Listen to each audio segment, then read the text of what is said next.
ये कहानी बहुत पहले की है। किसी नगरी में एक व्यक्ति रहा करता था जिसका इस संसार से मन भर चुका था, जो इस संसार की मोह माया को त्याग देना चाहता था। उसने एक दिन फैसला किया, इस जीवन की हर मोह माया को त्याग देगा। उसने अपना मन बना लिया था। उस व्यक्ति ने सन्यासियों का जीवन देखा था और उसने ये तय कर लिया था कि वह भी अब एक सन्यासी बनेगा। वह तुरंत ही अपने घर से निकलकर वो तुरंत ही पास में रह रहे एक बौद्ध भिक्षु के पास जाता है और उनसे कहता है कि मुझे एक सन्यासी जीवन जीना है। मैं अब इस संसार की मोह माया को त्याग देना चाहता हूँ। मुझे सन्यासी का जीवन जीना है। इस पर वह बौद्ध भिक्षु उस व्यक्ति से कहते हैं, क्या तुम सच में एक सन्यासी जीवन जीना चाहते हो? क्या तुमने यह तय कर लिया है कि तुम्हें अब सन्यासी बनना है? इस पर वो व्यक्ति उन बौद्ध भिक्षु के सवाल का जवाब देते हुए कहता है, जी बिल्कुल, मैंने ये तय कर लिया है। मुझे इस संसार की मोह माया को त्यागना है। उस व्यक्ति की इस बात को सुनकर वो बौद्ध भिक्षु कहते हैं, तो ठीक है, लेकिन तुम्हें मेरी एक बात माननी होगी। उस पर वो व्यक्ति कहता है कि मैं आपकी सारी बातें मानने के लिए तैयार हूँ। बौद्ध भिक्षु कहते हैं कि ठीक है, आज के बाद तू मुझसे कभी नहीं मिलेगा। जब मुझे लगेगा और मुझे कोई जरूरत होगी तो मैं तुझे खुद ही बुला लूंगा। हमारे आश्रम में 1000 से ज्यादा सन्यासी रहते हैं। तुझे भी उन्हीं की तरह रहना होगा, उन्हीं की तरह खाना होगा, उन्हीं की तरह पीना और उन्हीं की तरह वस्त्र पहनने होंगे, और जैसा वो जीवन जी रहे हैं ठीक उसी प्रकार का जीवन तुम्हें भी जीना होगा। इस पर वो व्यक्ति कहता है कि ठीक है गुरुवर, मैं तैयार हूँ। इतना कहकर वो उन बौद्ध भिक्षु को प्रणाम करता है, उनसे आज्ञा लेता है और आश्रम की ओर चला जाता है। आश्रम में जाने के बाद उसे एक कमरा मिलता है। उस कमरे में जाकर चुपचाप बैठ जाता है। आश्रम में रहने वाले सभी लोग उसे चावल कूटने का काम देते हैं। वह व्यक्ति हर रोज उन 1000 सन्यासियों के लिए चावल कूटने का काम करने लगा। जब भी वह थक जाया करता तो वहीं पर सो जाया करता था, और जब उसकी नींद खुलती तो वापस वो अपने काम पर यानी कि चावल कूटने में लग जाया करता था। ठीक इसी प्रकार उस व्यक्ति के कई दिन बीत गए। उसे लगता था कि जब भी गुरुदेव को उसकी जरूरत होगी तो वो उसे खुद ही बुला लेंगे। उसे ये सोचने की जरूरत नहीं है कि उसे गुरुवर से मिलना चाहिए, और इसी इंतजार में वो व्यक्ति इसी तरह से रहने लग जाता है। पर सुबह से शाम तक केवल चावल कूटने का ही काम करता रहता था, क्योंकि गुरु की आज्ञा अनुसार उसने इसी काम को चुना था और उसे यही काम करने को कहा गया था। धीरे धीरे 1 साल हो गया था, लेकिन अभी तक उन बौद्ध भिक्षु ने उस व्यक्ति को नहीं बुलाया। ऐसे ही 2 साल बीत गए। तीसरा साल भी किसी तरह से गुजर गया, और ऐसे ही करते करते पूरे 12 सालों का समय उस व्यक्ति ने उसी आश्रम में चावल कूटते हुए गुजार दिया। अभी तक उन बौद्ध भिक्षुओं ने उस व्यक्ति को कभी नहीं बुलाया।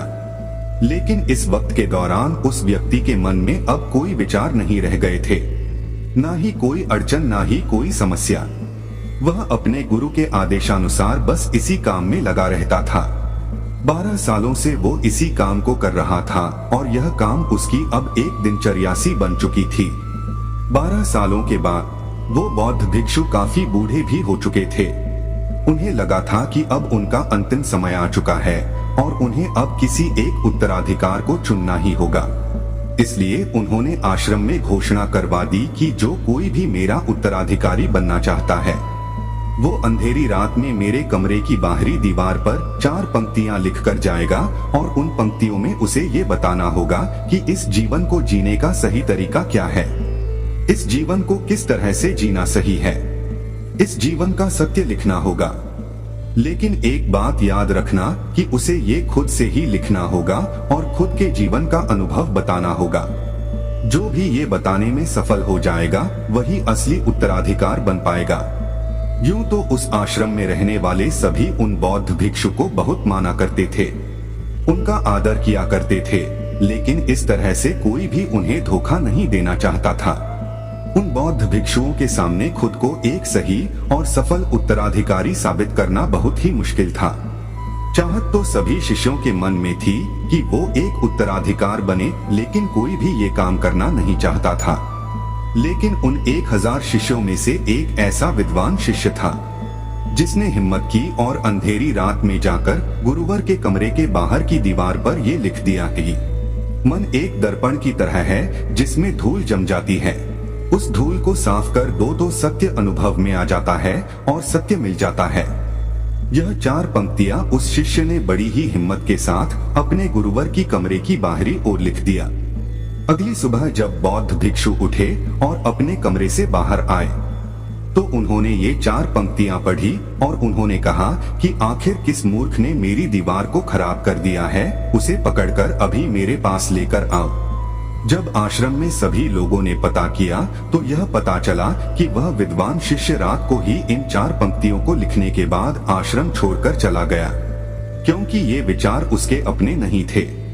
और उसने जाते जाते अपने मित्रों से यह भी कह दिया था कि अगर सुबह गुरुवर को मेरी 4 पंक्तियां पसंद आई तो तुम मुझे बता देना, और अगर इन 4 पंक्तियों को पढ़ने के बाद गुरुवर नाराज होते हैं, क्रोधित होते हैं, तो उन्हें मेरा पता कभी मत बताना। यह सब देख उस आश्रम के सभी लोग बड़े ही चिंतित हो गए थे। उन्हें समझ नहीं आ रहा था कि इतनी अच्छी 4 पंक्तियां तो लिखी गई थी, फिर आखिर गुरुवर नाराज क्यों हो गए। इतने सत्य शब्द यहाँ पर लिखे गए हैं कि मन एक दर्पण की तरह है जिसमें शब्दों और विचारों की धूल जम जाती है। अगर उसे साफ कर दें तो सत्य का प्रतिबिंब हमें दिखाई देने लगता है। भला इसमें कुछ गलत क्या लिखा गया है जो गुरुवर इतना क्रोधित हो रहे हैं। गुरुवर कुछ ज्यादा ही सख्त लगते हैं। देखते हैं कि गुरुवर को ऐसा उत्तराधिकार कहां से मिलता है जिसके पास इससे भी उच्च विचार होंगे। पूरे आश्रम में सभी लोग बस यही बातें कर रहे थे कि आखिर गुरुवर को उनका मन पसंदीदा उत्तराधिकार कहां से मिलेगा। उस आश्रम में रहने वाले 4 शिष्य आपस में यही बातें कर रहे थे और वो ये बातें करते करते उस चावल कूटने वाले व्यक्ति के पास से गुजर जाते हैं। तो व्यक्ति ये सारी बातें सुन लेता है और जोर जोर से हंसने लगता है। वो चारों ये देख उस व्यक्ति से पूछते हैं कि इसमें हंसने वाली बात क्या है, तुम्हें इसमें क्या गलत लगा कि तुम्हें इस पर हंसी आ रही है। इस पर व्यक्ति जवाब देते हुए कहता है कि गुरुवर सही तो कह रहे हैं, किसी नासमझ ने ही ये सब लिखे होंगे। यह सुन वो चारों शिष्य क्रोधित हो जाते हैं और उस व्यक्ति से कहते हैं कि तुम्हें क्या पता, तुम तो 12 सालों से सिर्फ चावल ही कूट रहे हो, तुम्हें किस बात का ज्ञान है। ना ही तुम्हें शास्त्रों का ज्ञान है और ना ही तुम्हें गुरुवर ने कभी भी कोई ज्ञान दिया है, फिर तुम्हें क्या पता है। अगर तुम्हें इतना ही ज्ञान है तो तुम ही कोई अच्छे शब्द क्यों नहीं बता देते। वह व्यक्ति हंसते हुए कहता है कि ठीक है, मैं जरूर बता दूंगा, लेकिन इतने सालों से मैं चावल कूट रहा हूँ तो मुझे लिखने की आदत अब नहीं रही, मैं लिखना भूल गया हूँ। मैं बातें तो बता दूंगा लेकिन किसी को लिखना पड़ेगा, और ये भी याद रखना कि मुझे उत्तराधिकार बनने का कोई शौक नहीं है, और अगर किसी ने मुझे ये उपाधि देनी भी चाहिए तो मैं इसे ग्रहण नहीं करूंगा। मैं अपने कान पकड़ता हूँ लेकिन इन विचारों को कभी नहीं बताऊंगा। इस पर वह चारों शिष्य कहते हैं कि ठीक है, तुम्हें ये उपाधि कोई नहीं देगा, लेकिन वो क्या शब्द हैं, तुम बताओ तो सही, हम लिखते हैं। इस पर वो व्यक्ति कहता है कि ठीक है, तब लिखो जो मैं कह रहा हूँ। कैसा दर्पण, कैसी धूल, न कोई दर्पण न कोई धूल, जो इसे जान लेता है वह सत्य को प्राप्त हो जाता है। ये बात गुरु के कानों में पड़ जाती है।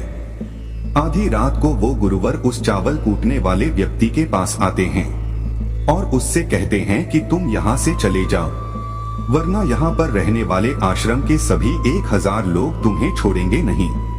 ये मेरा चोगा ले लो, तुम मेरा उत्तराधिकारी बनना चाहो या फिर ना चाहो, इससे कोई फर्क नहीं पड़ता कि तुम उत्तराधिकार बनो या ना बनो। लेकिन जो शब्द तुमने कहे थे वही शब्द असली सत्य है और जीवन के अनुभव को दर्शाते हैं। इसलिए मन ही मन मैंने तुम्हें अपना उत्तराधिकारी मान लिया है। और अगर ये बातें इन 1000 आश्रम के लोगों तक पहुंच जाएगी तो फिर ये लोग तुझे छोड़ेंगे नहीं। ये लोग बर्दाश्त नहीं कर पाएंगे कि एक चावल कूटने वाला व्यक्ति उत्तराधिकारी भला कैसे बन सकता है, जिसे शास्त्रों का भी कोई ज्ञान नहीं है। वह भला कैसे सत्य को प्राप्त कर सकता है, वह भला आत्मज्ञान को कैसे प्राप्त कर सकता है। और यहाँ पर शास्त्र जानने वाले सभी लोग सिर्फ सर पीटते रह जाएंगे। इसलिए तुम यहाँ से चले जाओ और कहीं और अपनी दुनिया बना। इस पर महात्मा बुद्ध ने भी अपने एक शिष्य से कहा था कि जब तुम्हारे मन के सारे विचार शांत हो जाएंगे, तुम्हारे भीतर विचार आना बंद हो जाएंगे, उस दिन तुम्हें सत्य का अनुभव हो जाएगा। तुम सत्य का अनुभव करोगे और खुद को और इस ब्रह्मांड को भी समझ पाओगे, और यही बुद्धत्व प्राप्ति का पहला कदम है। मन को शांत करने का पहला तरीका जो बौद्ध ग्रंथों में बताया गया है, वह है खुद के विचारों पर काम करना। इन्हें अच्छे से समझना कि आखिर आपके अंदर कौन से विचार उत्पन्न हो रहे हैं, आपके अंदर आखिर क्या चल रहा है। इन्हें अच्छी तरह से और जागरूकता के साथ समझने की कोशिश करना, ना कि अपने विचारों को दबाने की कोशिश करना। अगर आप अपने मन के विचारों को दबाने की कोशिश करते हैं तो ये गलत होगा, जिसकी वजह से मन और भी तेजी से भटकने लगेगा और बार बार भटकेगा।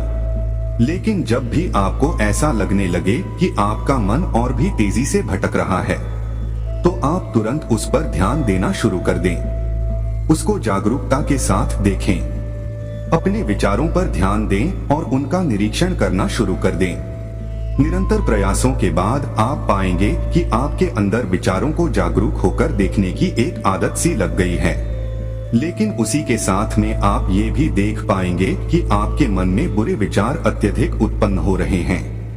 आपके मन में जो भी विचार उत्पन्न हो रहे हैं वो सकारात्मक भी हो सकते हैं और नकारात्मक भी हो सकते हैं। उनसे आपको कोई भी छेड़खानी बिल्कुल नहीं करनी है। बस आपको अपने प्रयास पर काम करते रहना है। निरंतर जागरूकता के साथ अपने विचारों पर ध्यान देते रहना है। अगर आप इस प्रयास को लगातार करते हैं तो एक समय ऐसा भी आएगा जब आप अपने विचारों को आसानी से समझ पाएंगे, उन्हें नियंत्रित कर पाएंगे और उन पर विराम भी लगा पाएंगे। और तब आप अपने आने वाले कल या बीते हुए कल में नहीं बल्कि वर्तमान में जीना भी सीख जाएंगे। और इसीलिए आपको अपने ध्यान को केंद्रित करने की आवश्यकता है, अपने विचारों पर ध्यान देने की आवश्यकता है, जिससे आज आपके पास जो कुछ भी है वो चाहे कुछ भी हो सकता है, आप उसी में खुश रहना सीख जाएंगे। दोस्तों, उम्मीद है कि आपने आज की इस वीडियो से जरूर कुछ न कुछ सीखा होगा। मिलते हैं ऐसी और वीडियो में, तब तक के लिए अपना ख्याल रखें।